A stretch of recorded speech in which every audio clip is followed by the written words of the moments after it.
Hey, welcome to the Americhicks World War II project. I'm Kim Munson. And I'm Molly Vogt. And we are thrilled to bring to you a fabulous show today. We have in studio with us Will Landon. He was a navigator, a first lieutenant, a navigator on B-24's 25 missions in the European theater. And Zoghby, he was a private with the 17th Airborne. He was a gliderman. And we are just really pleased to have these gentlemen back with us. We did a show a few weeks ago, and as Will and Lou met, we realized the conversations that they were having were so rich that we wanted to actually get this all on the show, so we are excited about that. This show really precipitated from a trip that we took to Normandy in 2016, Molly. It was with a group from the Denver Police Activities League, with 4 D-Day veterans, and we came back realizing how important it is to capture these stories. Absolutely, and the interesting thing is that both of these gentlemen saw action in Battle of the Bulge in World War II, so we thought, wouldn't it be cool if we got them back here together and asked them their experiences? Because the Battle of the Bulge, I mean, what a hard time. If I remember correctly, I read somewhere that actually was the costliest battle ever fought by the Army. I believe in the Battle of the Bulge, we lost something like more than 100,000 men. And, right, since Gettysburg. Yeah, so it seemed like it was a pretty tough fight, but we won, and you guys won. And so we wanted to get your take on what was going on during the Battle of the Bulge. You know, what was it? Why did they call it that? What was Hitler's idea? And what did it look like? Well, and the Battle of the Bulge was really Hitler's last kind of hurrah to fight the Allies. It started in December of 1944. It was Germany's last-ditch effort to stop the Allied advance. Hitler came through the Ardennes forest, and he was fixated on trying to get to Antwerp, Belgium. And the American line stretched for over 1,000 miles, and there was bad weather that had moved in, and there was no air cover. And so it was December 16th that the Germans attacked. And the Germans needed 3 things to succeed. They needed the bad weather to hold, to keep the Allied aircraft grounded. They needed to move fast because they needed to control the crossroads and capture fuel supplies. They needed to rupture the Allied line, and it's called the Battle of the Bulge because that's ultimately what it looked like. So let's jump in here. Will Landon, let's start with you. You did 25 missions. 30 missions. 30 missions. Wow. And I did one that was a mission, a care mission. When they liberated Paris, the Germans took all the food out of Paris. And so they took our group off of combat, and we flew, I think, flour and beans and potatoes, I don't know what. They put boards in our Bombay care, and we, of course, we thought, oh, gee, this is great. We're going to go see some of these French ladies. Well, the way it worked out, we had to fly. We couldn't land in Paris. The airport was too much trouble. So we flew behind the lines, and we landed at a small airport in there. And some French guy came up with a big truck, and he unloaded our food for the French. We turned around and came home. The only great thing about it was we flew in and out at treetop level, so we'd be under the radar. And I'll tell you, you really got an eyeful of all the buildings that were just ruined. And of course, the gliders, they were sitting around in there all over, and the guys in the gliders, they tried to burn them. They'd light them, but most of them didn't burn very good, and so they would be sitting in there. But I got a good. That's the amount of my history with that situation. Well, Lou, let's go over to you. Speaking of gliders, describe to our listeners what a glider was exactly. Well, I think it was called a CG4. It was like an aluminum frame covered with canvas with a nose that had a plexiglass nose on it, the front end opened up where you could put a Jeep and 4 men, or the glider would carry 15 men, 8 on one side, 7 on the other side, on little plywood benches. They had little 10-inch diameter plexiglass windows, and it was like riding inside of a drum. It just had a hum. Boo. So, And they pull these behind airplanes. well, it was towed by a C-47 until they went into, I'll talk about it later, but Operation Varsity was another kind of experience with gliders. How many different glider missions did you do? Only one, and that was the last one, called Operation Varsity. And Because I didn't go into D-Day. D-Day had gliders and paratroopers, and some of the other drops before I was involved. Turns out my division, the 17th Airborne, was brand new, and we were called like a green division. We had no combat experience compared to the 82nd and 101st. So we were held in reserve, so we didn't have to go in on Normandy on D-Day. Lou, explain what Operation Varsity was. Well, Operation Varsity was the last airborne drop into Germany on March 24th. It was actually, and this is little known fact, because Operation Varsity did not make any history because certain bureaucrats thought it was an unnecessary mission. However, at the time, Eisenhower and others thought, let's get this war over by dropping airborne behind the Germans when Patton was crossing the Rhine. So we had, in cooperation with the 6th Airborne British Airborne, there were 19,000 airborne, meaning glidermen and paratroopers. That was the biggest drop in World War II with airborne. And it was March 24th, and the war ended on May 8th. So they did get it over with somewhat quickly after Well, that. we got it over with, but it didn't get much recognition. Right. You can see it on YouTube. You can see the actual drop. Oh, I recommend that. Yeah, Lou, I was just at the World War II Museum in New Orleans last weekend, and so I actually got to see a glider for the first time up close and personal, and with the Jeep inside of it. Yeah. And man, I mean, I can imagine it would be pretty frightening inside one of those things. Well, this is the part I didn't mention. Also, with that operation, someone decided, instead of pulling one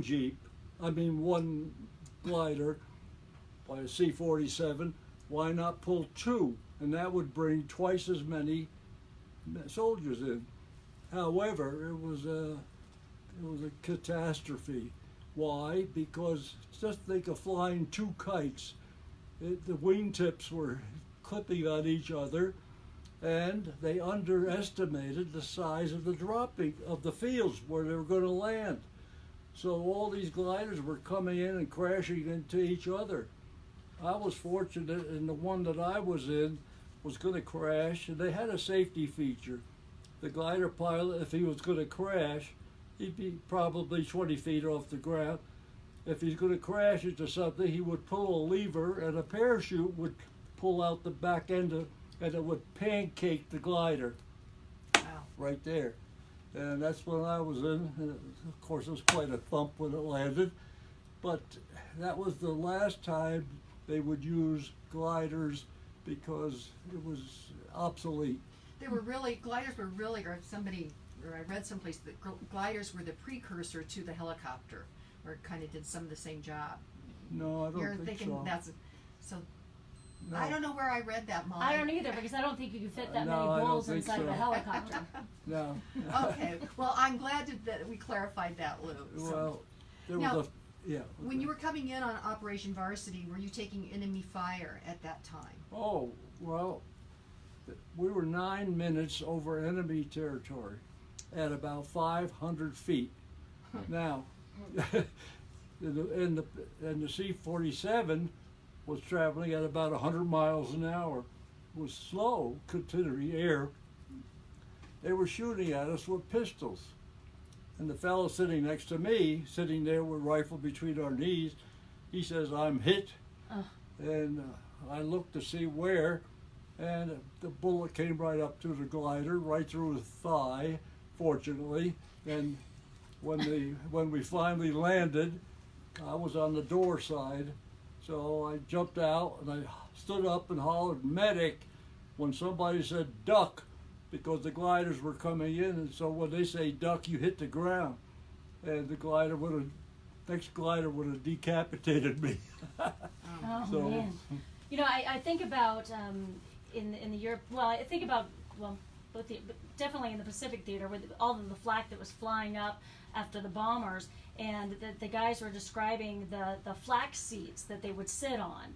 Or I saw at the World War II Museum some flak goggles as well. And so I'm curious, in the glider, was there anything to protect where you were sitting? No, you were sitting on a 1/4-inch plywood seat. There was nothing. You could, you know. You know, that's a good question to throw over here to Will. You know, up until we started doing this World War II project, I never understood it when people said, "Don't give me any flak." I didn't hear this question. That's okay. I didn't understand the saying of "don't give me any flak" until we started doing this this show. Yeah. And flak was deadly to our bombers. Could you describe for our listeners what flak is exactly? Well, I really don't know much about, you know, the big guns that they had. But of course the Germans were shooting these, I guess you call them a cannon, I don't know what, but they would fire a projectile that was a bullet, you know, and it was steel, and they would shoot it up, and it was set to go off at a particular altitude. And of course the guys that were running those, you know, they were trying to track, you know, the whole bunch of us that were going in. And so there would be, it could be any, well, like for instance, every time you cross the Rhine, you'd get about 4 shots at you as if you were a single plane. But of course, when you were coming in over a city that you're going to, like if we were going to bomb a town, we would not fly straight into that town. We would act like we were going to go on by. That really fooled the Germans. Right. Now, but what we would do is when we get even with it, we'd make the turn and we would head in for the target. And usually it was the rail yards or along the Rhine. It was a lot of factories and that sort of thing, all kinds of targets. But what we would do, we would have a pattern. We would be in position like this, 3, 3, 3, 3, 3, back, until there were 24 of us. And the thing was, when you were on the bomb run, they flew straight and level. In fact, the bombardier was in charge of the plane, and he could go a little slower, he could go faster, he could go up a little. He was in charge of it. But anyway, when you're flying in there, we didn't have anything to do.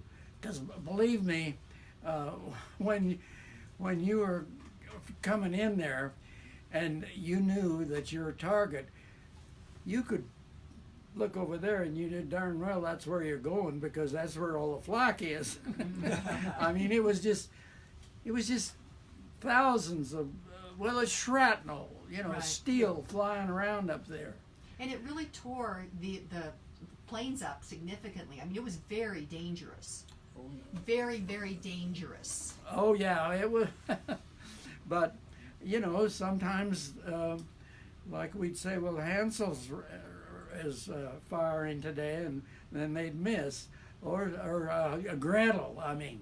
But Hansel would be on, and sometimes he would do pretty good. In fact, I think on my third mission, out of our 12 ships, we lost 3. Wow. Now that was kind of early on. I didn't think much of that. Yeah. But anyway, when you see that target up there, and you know you're going to go through it because there's nothing else you can do, and as you don't have to do anything because you're there, you certainly can't. I don't have to do any navigation because you know where you're going, and the pilots, they're letting the bombardier run it, and you make the bomb run, which is straight and level, and you go right on through it. Wow, I can't imagine seeing that up in front, and I know you guys just went through it. So this is the Americhicks, Molly Vogt and Kim Munson. This is our World War II project. We are having a fascinating conversation with Will Landon, first lieutenant and navigator on a B-24, World War II, 30 missions, and Lou Zoghby, a private 17th Airborne, a gliderman.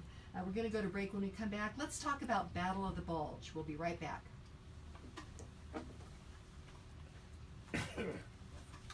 Hey, welcome back to the Americhicks World War II project. We have in studio with us Will Landon and Lou Zoghby. Will Landon is was a B-24 navigator, a first lieutenant, did 30 missions in the European theater. And Lou Zoghby was a private in the 17th Airborne, a gliderman. Let's talk a little bit about the Battle of the Bulge. In fact, there is a reunion, or there's just been a reunion, right, Lou, of the Battle of the Bulge? This weekend is the annual reunion of the Veterans of the Battle of the Bulge Association, which I will attend because I didn't attend any others, most of which were back east. So we don't know how many will show up because the numbers have dwindled. As you know, there were approximately 600,000 soldiers in the Battle of the Bulge, fighting 500 and some thousand Germans. So there were over 1 million participating in the Battle of the Bulge. What was your role? At that time, an infantryman. Wow. On the ground. Well, And how old were you, Lou? I was 20 when I went into the Bulge. I didn't go in, of course, the Bulge started December 16th, and I was in England. The 17th Airborne was sitting in England thinking the war was over. Well, this was a surprise, a surprise on the part of everybody, Eisenhower, Montgomery, and it caught everybody off guard. Next thing you know, everybody was pushed up to the front. The 101st went to Bastogne, and the 82nd Airborne was right around that same area. So we didn't get in until about the 28th of December. And the reason was that we couldn't fly in because of the clouds. And when the clouds cleared, we went in. So, yeah. It was pretty rough. And what the Bulge, there was St. Vith on one side and Bastogne on the other, right? And then the Germans were making the push. Well, Hitler's objective was to get to Antwerp, where the fuel was primarily, because he needed fuel for his tanks and planes and trucks and so forth. And if he could capture Bastogne and move on to Antwerp, the whole thing would have been a different war. However, we threw everything in, everything we had, and we outnumbered them in men and equipment. But it took 40 days from December 16th to January 25th. That was 40 days. It was the biggest battle of World War II in terms of the number of people in it and the length of time. The casualties were over 81,000, with 19,000 killed and 23,000 captured. Yeah. Wow. Lou Zoghby, can you talk to us about what it looked like? You're an infantryman, you're on the ground. What did it look like when you first got to Battle of the Bulge in World War II? Oh my goodness. They brought us up and dropped us off in the woods. It was about 10 degrees and the ground was frozen. You couldn't dig in. You couldn't do a foxhole. Did you You have just- proper equipment? Did you have equipment to stay warm? Well, we had our overcoat, but the first few hours when you would try to so-called dig in, when they told us, you took your overcoat off, and a couple hours later they said, we're moving forward, let's go. Well, the coat was frozen. Oh my gosh. I carried it on my shoulder. An army coat is 18 pounds dry.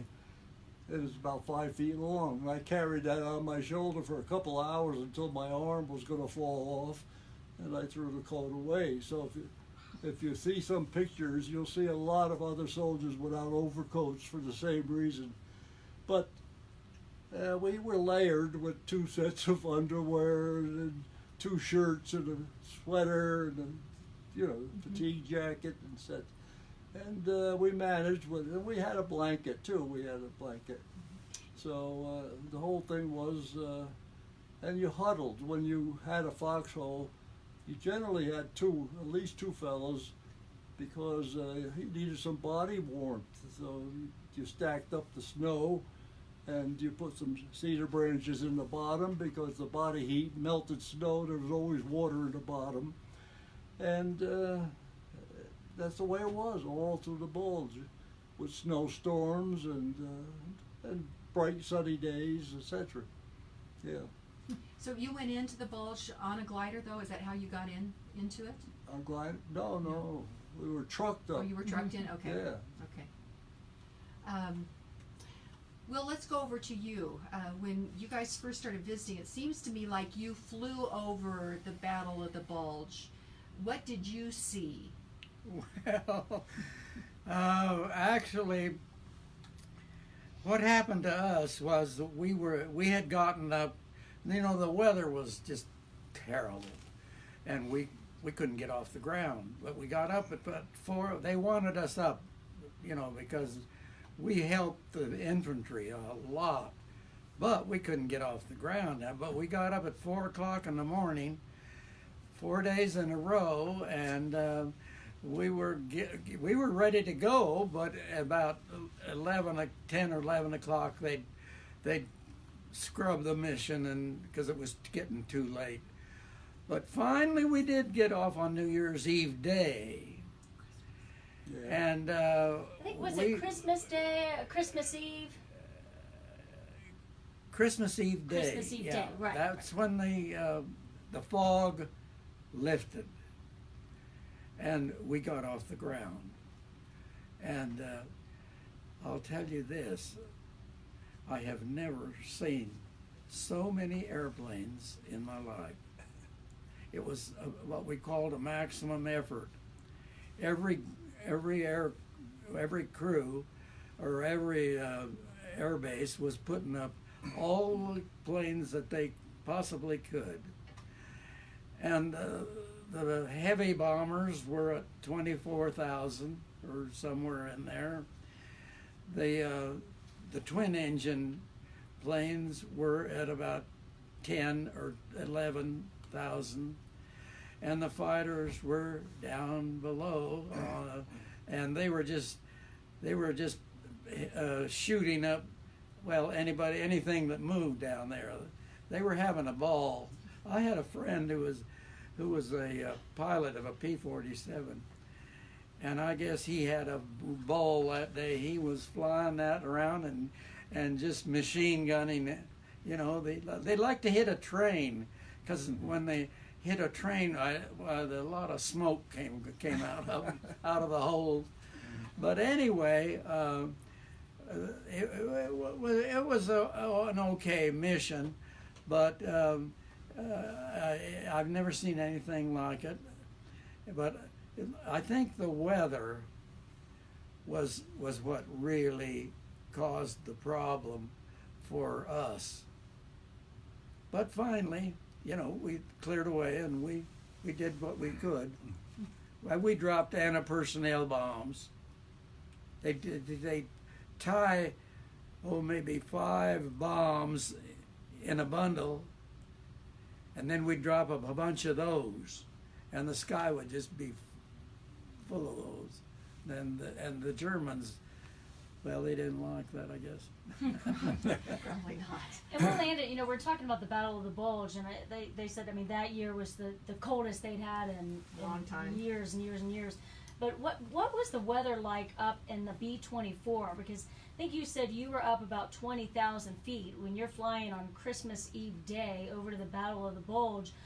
How cold were you inside the plane? Were you warm because you had all this stuff on, or were you pretty cold up there? Oh, well, compared to altitude, flying at, 500 feet is a lot warmer. You see, when you fly an airplane, you lose 3 degrees per 1,000 feet when you go up. Well, if it's in 20 degrees in London when you take off, or whatever it was, and you go up to 20,000, you've got 60 degrees there, and you're going to be warmer, colder, yeah. So that means it's 40 below. We always were at 40 below. If we got to altitude. It was, even in the summertime, it gets cold up there. 3 degrees is, it can cool off pretty quick. Yeah. Well, as a navigator on a bomber, and you're that cold and it's below zero, how are your goggles? Are you able to see out? Do you have frost coming up in your goggles? Oh, I didn't wear goggles. No. We didn't have wind blowing around in our plane. They were kind of air conditioned, but it was it wasn't that bad. And I never did. I had a hat on or something over my earmuffs and stuff, but actually, with the electric suit, you're fine. And how Except my suit. One day it kind of had problems, and the gloves went out, and I got frostbite on my fingers. And after that, anytime it got cold, my hands would ache. But that's all that was. And for our listeners, the flyers were decked out in these electric suits that were to keep you warm at those altitudes. So they were trying to take good care of you. I missed the question. Just talking about the electric suits. So Yeah. How long of a mission was it for you, Will, on the day of the Battle of the Bulge? Oh, how on long was the Christmas Eve mission? day? Yes, sir. Oh, they they could only be well, I can't remember what they were. They were so short compared because, see, we were based there near London, so all we had to do was cross the channel and go in a little ways. So we were there before you could, snap your fingers. So it was not a long mission. So I would guess that as we were in the air, maybe 4 hours at the most. Of course, when you're flying with a group like that, you spend a lot of time. Well, for that matter, like you got 24 planes in your squadron, and if you take off at 15 seconds intervals, it takes a while to get 20, 28, 24 planes in the air. So you waste a lot of time getting those guys, just get them up in the air, and they go up and you circle, and the other guys that are there first, they wait for you. And when they get up there, then you get in your formation, and then you head out. And so, if you was one plane, you'd be there nothing and flat, but otherwise you have to wait for everybody else, and away you go. So it's a different situation. The longest flight, combat flight that I had was 9 hours and 40 minutes. And I think we were heading over, we flew, I think we were not too far from Russia. But it was a long, long mission. But you know, it was okay. It's just that, you know, it's cold, but you're ready for it. So it just takes time. This definitely takes time. Lou, let's go back over to you.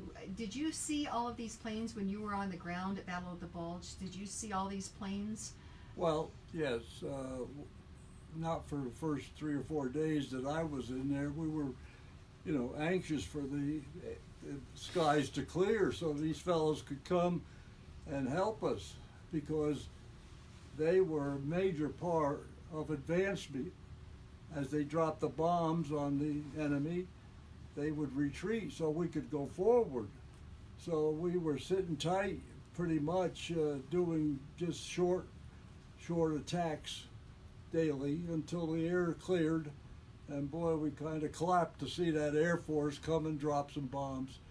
It helped us a lot.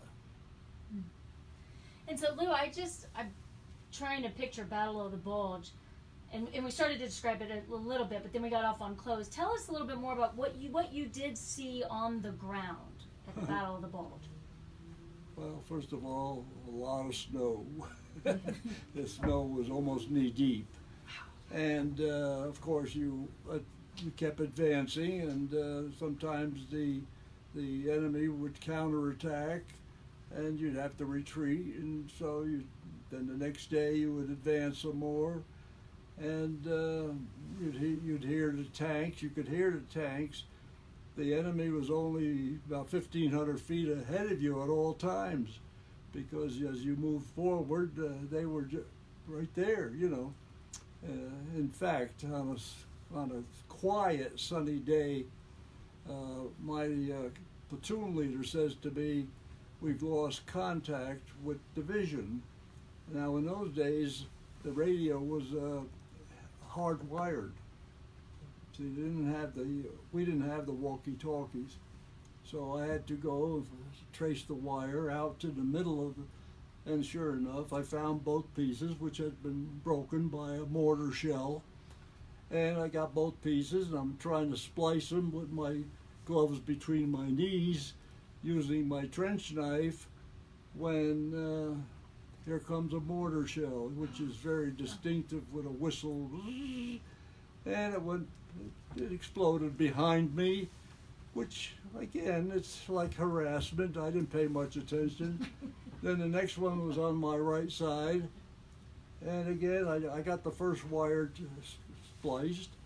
Then the third one on the left side, and it dawned on me they were having some fun calibrating their mortar using me. They were trying. I was a black spot on the snow. Oh, So I dove into the nearest foxhole. Two guys were eating K rations, and they said, "What's all the noise?" And I said, "The Germans are zeroing in on me." "Well, get the heck out of here." So that's a little humor in you know. And so it was. You could hear mess kits on the other, because the ground, of course, rolls, and there was a little creek about halfway to the Germans, and on the other side they were. So when they were doing their mess kits, having their meals, you could hear mess kits clicking. And when it came to meals, we didn't have a hot meal for almost 3 weeks. And again, they got a little quiet. Because the Germans were retreating at that point. And so we were told the cooks are going to come up and give us a hot meal. So, of course, you had to wait till dusk and use half of your mess kits in order not to make any noise. And there they were, shadowy figures in line, and as you walked through, you heard plump, splat, squish, you know.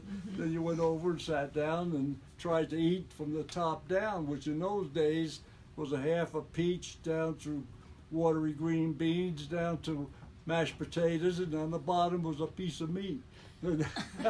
So, but it was good, you know. It was warm and it was good. wow. Yeah. Boy, you guys were just kids. You were 20 years old, and Will, you were probably 21. during this time, 21, 22? No, No? I was just to turn 20 when I went in. You just turned 20, okay. And yeah, so I was 20 all during the Battle of the Bulge. Wow. Yeah. Our mission, incidentally, was our mission, meaning the 17th Airborne, was to take a certain section. And so it took 3 days to recapture this town. The town was called Flamieres, small crossroad town, but they were entrenched, and we were totally exposed trying to get into that town. So for 3 days, we lost, we had 1,000 casualties a day Wow. for 3 days. Oh. So we finally captured it, and we all received the Bronze Star for that. Oh, wow. Okay, wow. Bronze Star. Let's go to break. This is the Americhicks, Molly Vogt and Kim Munson. We are talking with World War II veterans Lou Zoghby and Will Landon. We'll go to break and we'll be right back. You guys had a tough time. Gee. Hey, Okay, let's. you were 15, targets up there. 15. I thought we Yeah. 18, 17, 18. Yeah. Well, Did we go over a little? The first you know, one was we short, had like 2 minutes. we had so high you guys casualties. go a little longer on this one if you So want. 18, you think? We had high casualties. No question. Of course you did. Okay. Yeah. Yeah, let's go ahead and, this is the Americhicks, Molly Vogt and Kim Munson. This is our World War II project. We have in studio with us Lou Zoghby. He was a private with the 17th Airborne, a gliderman in World War II. And Will Landon, a first lieutenant navigator on B-24s, did 30 missions. Gentlemen, we want to capture just what just happened here during break. Will, where you looked over at Lou and said you guys had a tough time of it. Let's have a little conversation between the two of you. So, I didn't get the question. Well, we were curious to hear you all talk to each other since you were both at the Battle of the Bulge. Yeah, you said you had it easy. Well, it wasn't easy for you guys. You got shot down too. Oh yeah. Well, you know, it's just, I don't know what it is, but it's just luck. Either you make it or you don't, and I don't know. And like I say, when we lost 3 planes out of that 24, you know, I thought, well, my Lord, if we do that every day, you know, you lose 3 out of 8, and but anyway, or 3 out of 24. That's not quite that bad, but anyway, it was well, it was tough duty. I mean, you'd see some of your buddies, you know, you'd see you. I've watched many a guy in my squadron.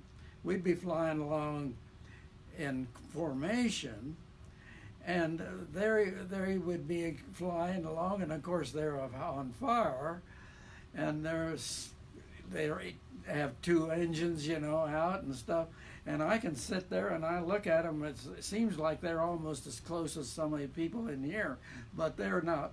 They're a little further away than that.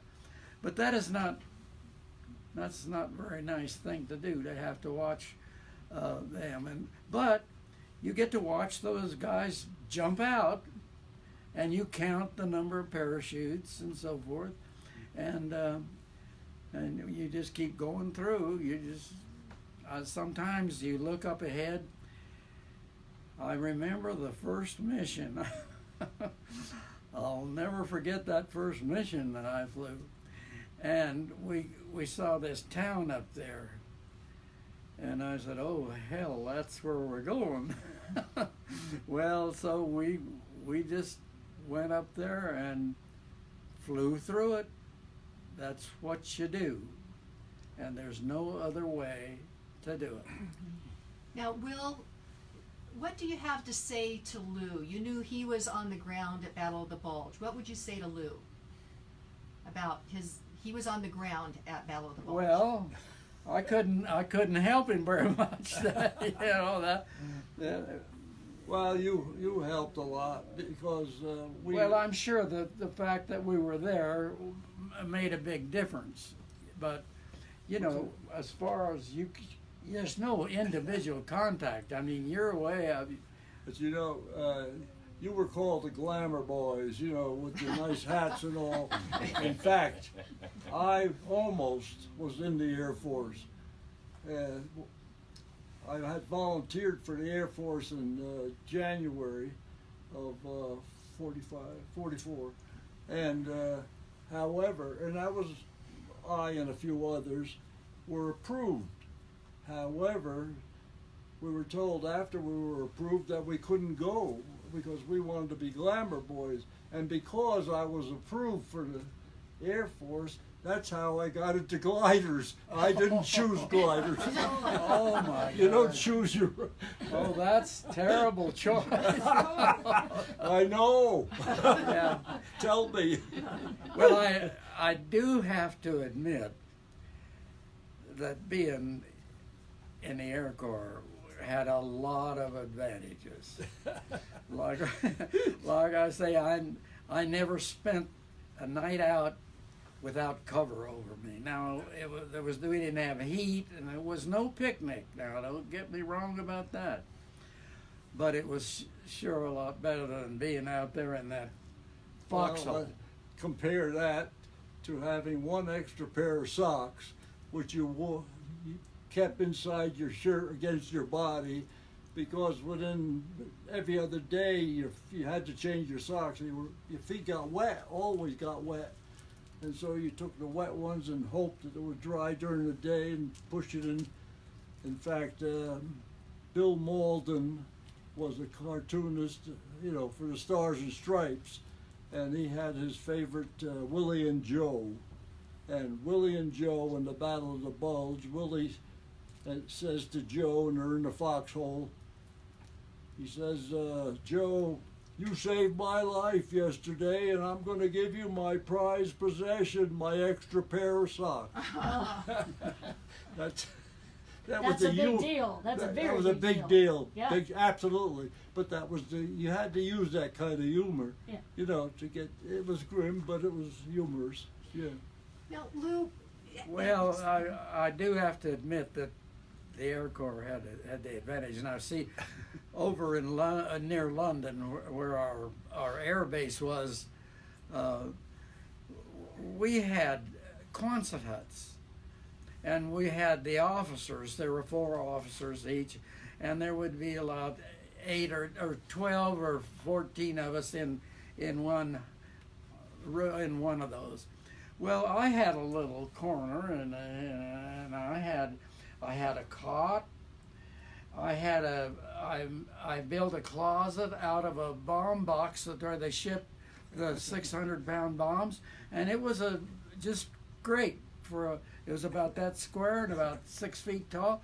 I had a closet there, and I had a little desk, and we didn't have any heat.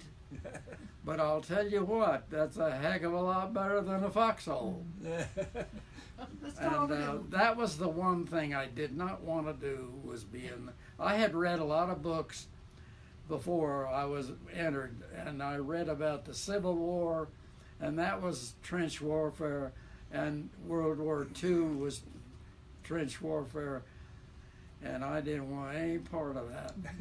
And luckily, I really didn't. Well, that probably wasn't something that you really were looking forward to, was it, Lou? No, I had the option of volunteering. I was 17 when I got out of high school, and all my friends had gone already. I was the only one left in this small town. So my parents, you needed your permission of your parents. However, some fellows went ahead and lied, but I didn't. So I had to be drafted. If I had my choice, I would have volunteered for the Air Force. See, but again, it's circumstances, and that your whole life is full of circumstances. Well, we is doing this where everybody that we talk to from World War II has a different story. And so it's so curious to hear all of you, because everybody, you have your own personal one.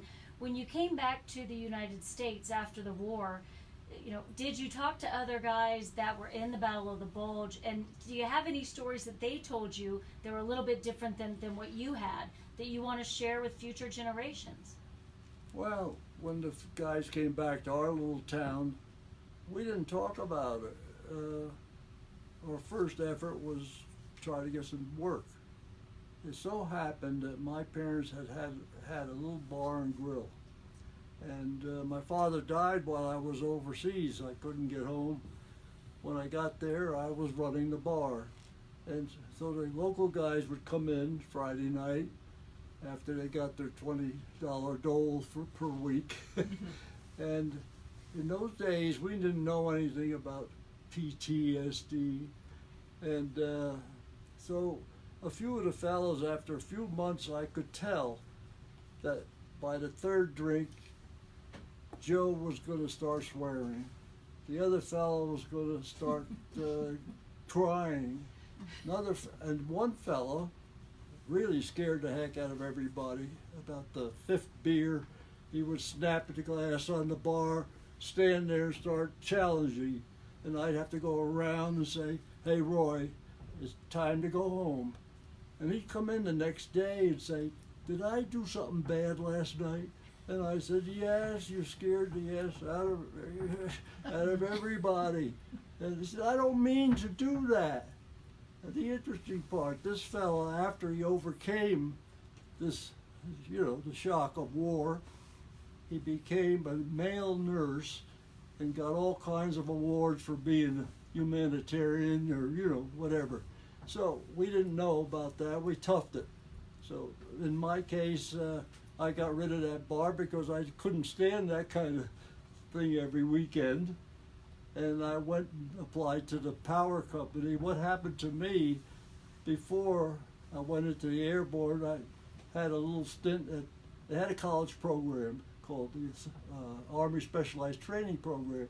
It was only a short-lived program. It was supposed to be for 4 years, but it only lasted 1.5 semesters. But my fortunate part is that I was sent to Harvard. So after I got rid of the bar, I went to the local power company, who turned out the manager interviewed me. He says, "I see you're a Harvard man." He says, "I'm a Tufts man myself, and there's room in this company for a Harvard man." I became a meter installer for $28 a week. So I got a job, see? That's quite a story. It is great. And Lou, I think you ended up getting 3 master's degrees. Is that right? Oh yeah, that was my midlife crisis. Yeah, well, when I was turning 50, for a lot of other reasons, I was broke. And I was sitting on my deck staring into the clouds. It was July, and my birthday's August 1st, and Pat, my wife, says, "In 2 weeks, you're going to be a half a century old. What do you want for your birthday?" And in my lap was the fall courses for get your master's. I said, "I think I'll go to college and get an MBA." And I did. Now, the fun part was I was 50 and everybody else was 21, 22. So when that ended, she says, "What are you going to do now?" I said, "This is so much fun. I'm going to continue." Back to school. Yeah, well, Tuesdays and Thursday nights, it was better than bowling. And it didn't get... Yeah, so anyway, the next one was gerontology. What's going to happen to me when I get old? And I got to tell you, everything in that textbook 30 years ago came true. And then Lou, I also read that in 2015 you received France's highest award. Well, yes, it turns out that if you participated in France in any matter of time in World War II, they would give you this award. However, the process is lengthy because you have to apply to the local, not local, the nearest one, San Francisco, the what do you call it, the consulate. San Francisco sits on the application for 3 months, sends it to Washington, and they sit on it. But anyway, all of it takes about a year, 3 or 4 months, and you qualify for it. Yeah. Yeah. Well, let's go over to you after the war. What did you do? You came home. What did you do when the war was over? Me, Yes, sir. I went back to college. I had gone a little bit before the war, and then during the war, of course, I even got a little bit of. I was sent to. Well, that's not important. I'll let that go. I'm not going to talk about it. But anyway, I just went on and finished my degree, and here we were, a bunch of Army veterans, and we had a bunch of kids. We called them Right. kids that were in they were just coming in to high school from high school in our fraternity house, and here we had all these guys that were, say, most of us say were at least 25 probably, and these guys were coming in and they're like 17, so we really felt like old men, and but anyway, we had a good time on our going to college. You know, I'm curious, when you gentlemen, when I see you in a restaurant or a coffee shop or the airport, wherever, wearing a World War II hat, I run up to you. I want to come say hello and say thank you and God bless you. Does anybody come up to you in the streets? For me, oh, absolutely. Many times. I probably average half a dozen times a week at least. Supermarkets, restaurants. I've had my lunches bought. I've had breakfast bought by sitting there anonymously. People would I go pay the check? Oh, it's paid for. Who did that? Well, the people that just left. See, you couldn't. Yeah, even- I've had the same experience. And a lot of people just, they just say thank you for your service, and what else can they do? And I appreciate that they do express that. A few of us that were in there he had a tough time, and I had it not quite so tough, and for certain regards. I think our casualties were pretty high. I don't have any numbers on it, but especially if I had been flying at the beginning of the war, our casualties would have been, the Air Corps casualties were much higher. But when I was flying, it was not quite as bad. But you didn't have much of a chance of getting through, because the odds were kind of against you. Well, like you say, that one time, when we had out of 24 planes and you lose 8, that kind of gets your attention. Yeah. Will Landon, our understanding is in World War II we lost 88,000 men, so the losses were significant. We are just about out of time. So Will Landon, thank you so much for this interview. We so appreciate it. Oh, most people really appreciate what we did. I'll tell you, what I remember is at the beginning of the war, Hitler and Mussolini were just going crazy, and I'll tell you, we were scared. We didn't want that, and so. We were kind of saving our own skin too. So, Well, yeah. Yeah, but I'll tell you, I think people appreciate what we did. Most definitely. So Will Landon, thank you. Lou Zoghby, thank you so much for being in studio with us. Thank you for asking us. Thank you, gentlemen. God bless everybody. This is the Ameritics World War II Project. Check us out at EZ 1430 AM, and also you can always go to our website ameritics.com to listen to all of our old shows. And if you know a World War II You veteran, made we'd it. love to meet them. So reach out at ameritics.com. God bless. We did it. Awesome. Well done. Yeah. Good job, gals.